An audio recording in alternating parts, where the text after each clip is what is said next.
కేంద్ర ఉక్కు శాఖ సహాయ మంత్రి భూపతిరాజు శ్రీనివాస్ వర్మతో steel authority of India, national mineral development corporation సంస్థల చైర్మన్లు సమావేశమయ్యారు. విశాఖ స్టీల్ ప్లాంట్ రాష్ట్రీయ ఇస్పాత్ నిగమ్ ని స్టీల్ అథారిటీ ఆఫ్ ఇండియాలో విలీనం చేసే అంశాలపై కేంద్ర సహాయ మంత్రి వర్మ వారితో చర్చించారు.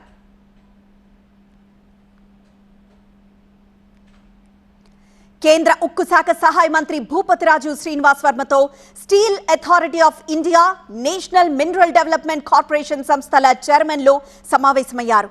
విశాఖ స్టీల్ ప్లాంట్ రాష్ట్రీయ ఇస్పాత్ నిగమ్ ని స్టీల్ అథారిటీ ఆఫ్ ఇండియాలో విలీనం చేసే అంశాలపై కేంద్ర సహాయ మంత్రి వర్మ వారితో చర్చించారు.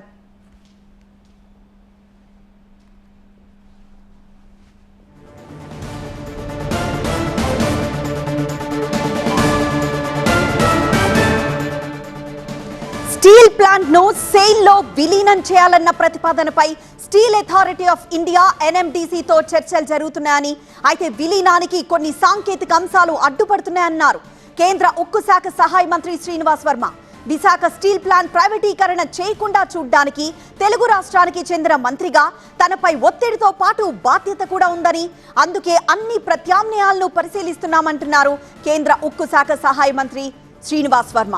శ్రీనివాస్ వర్మతో టీవీ9 ప్రతినిధి మహాత్మా ఫేస్ టు ఫేస్. ఆ స్టీల్ ప్లాంట్ ప్రైవేటీకరణను వ్యతిరేకిస్తూ ఉద్యోగులు చాలా కాలంగా ఆందోళన చేస్తున్నారు. ఈ విషయంలో కేంద్ర ప్రభుత్వం ఏం చేయబోతుందో తెలుసుకుందాం. మనతో మాట్లాడేందుకు కేంద్ర ఉక్కు శాఖ సహాయ మంత్రి భూపతిరాజు శ్రీనివాస్ వర్మ గారు ఉన్నారు. సార్, ఈ ప్రైవేటీకరణ విషయంలో కేంద్రం వెనకడుగు వేసింది అనుకోవచ్చా, లేదా ఇతర ప్రత్యామ్నాయాల వైపు ఏమైనా దృష్టి సారించిందా? ఏం జరుగుతుంది? విశాఖ విషయంలో ఏ ప్రత్యామ్నాయాలంటే చాలా ప్రత్యామ్నాయాలు మన దగ్గర ఉన్నాయి. అంటే కొన్ని టెక్నికాలిటీస్ అడ్డొస్తున్నాయి. ఇప్పుడు గవర్నమెంట్ మన కంపెనీలు అయినంత మాత్రాన ప్రతిదానికి కొన్ని నియమాలు నిబంధనలు ఉంటాయి.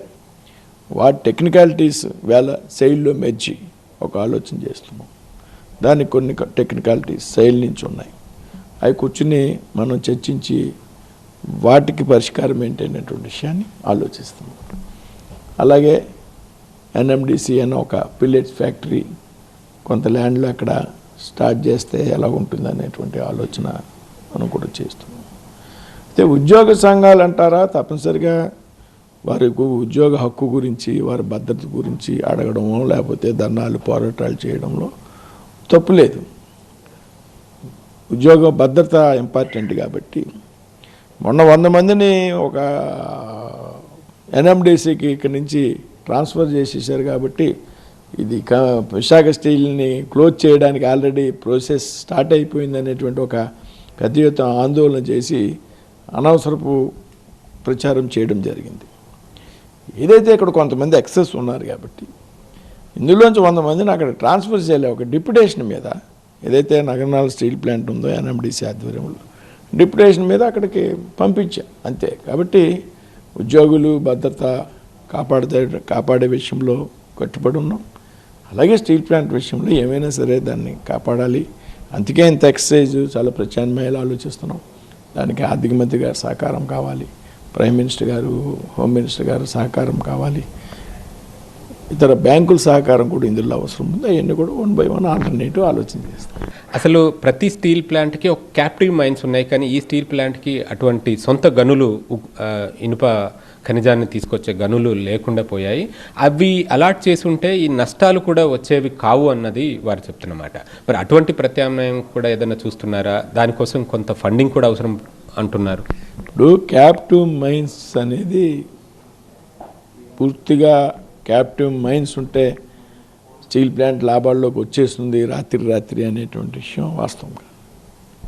సరే, వేళ ఉన్నటువంటి పాలసీలో క్యాప్టివ్ మైన్స్ కావాలంటే ఆక్షన్స్లో మనంతా పార్టిసిపేట్ చేయాలి. ఆక్షన్ ద్వారానే క్యాప్టివ్ మైన్స్ మనం పొందాలి. అది ఒక గవర్నమెంట్ పాలసీ. సో సెయిల్ అనేది ఉంటే సెయిల్ దగ్గర కొంత మెయిన్స్ ఉన్నాయి. సెయిల్ కింద ఉన్నటువంటి అన్ని ప్లాంట్స్ కూడా రూర్కెలా కానీ బిల్లాయి కానీ అన్ని లాభాల్లో నడుస్తున్నాయి. దానిలో మెర్జ్ చేయడానికి కొన్ని ఇష్యూస్, అది లిమిటెడ్ కంపెనీ సెయిల్, కొన్ని ఇష్యూస్ అడ్డు వస్తున్నాయి. క్యాబినెట్ మంత్రి గారు, ఫైనాన్స్ మినిస్టర్ గారు, దీపం సెక్రటరీ గారు వీళ్ళందరూ కూడా ఏ విధంగా చేస్తే అనేటువంటి ప్రెజర్ ఉంది.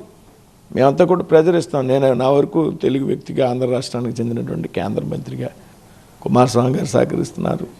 సరే, ఆర్థిక మంత్రి గారి విషయంలో ఆవిడకి కొన్ని లిమిట్స్ ఉంటాయి దేశ ఆర్థిక మంత్రిగా. మరి ఉన్నాయి కాబట్టి దాన్ని సహాయం చేయాలనేటువంటి ఆలోచనతో గత వారం 500 కోట్ల రూపాయలు మనం రిలీజ్ చేయడం జరిగింది.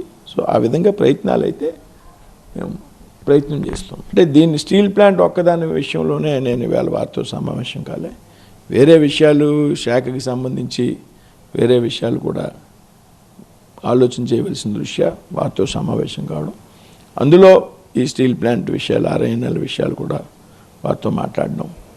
సో క్యాబినెట్ మంత్రి గారితో కూడా మరి ఒక 5-6 రోజుల్లో మళ్ళీ సమావేశం కావడం. ఆల్టర్నేట్స్ ఎక్సర్సైజ్ చేస్తున్నాం రాత్రి పగలు. ఎక్కడ మేమైతే దాన్ని గాలికి వదిలేనటువంటి ఆలోచనలో లేం, పూర్తిగా ఎక్సర్సైజ్ చేస్తున్నాం. డెఫినెట్గా మేము ఇందులో పెద్దల సహకారంతో, ఆర్థిక మంత్రి గారి సహకారంతో, ప్రధానమంత్రి గారి సహకారంతో ఇందులో అయినా సక్సెస్ అవుతాం అనేటువంటి ఒక నమ్మకం, విశ్వాసం నాకైతే ఉంది. Thank you sir. So Visakha steel plant విషయంలో ప్రత్యామ్నాయాల మీద దృష్టి సారించాం, ఆ దిశగా కసరత్తు జరుగుతోంది అంటూ కేంద్ర ఉక్కు శాఖ సహాయ మంత్రి భూపతిరాజు శ్రీనివాస్ వర్మ చెప్తున్నారు. కెమెరా పర్సన్ రమేష్తో మహాత్మా కొడియా, TV9 న్యూఢిల్లీ.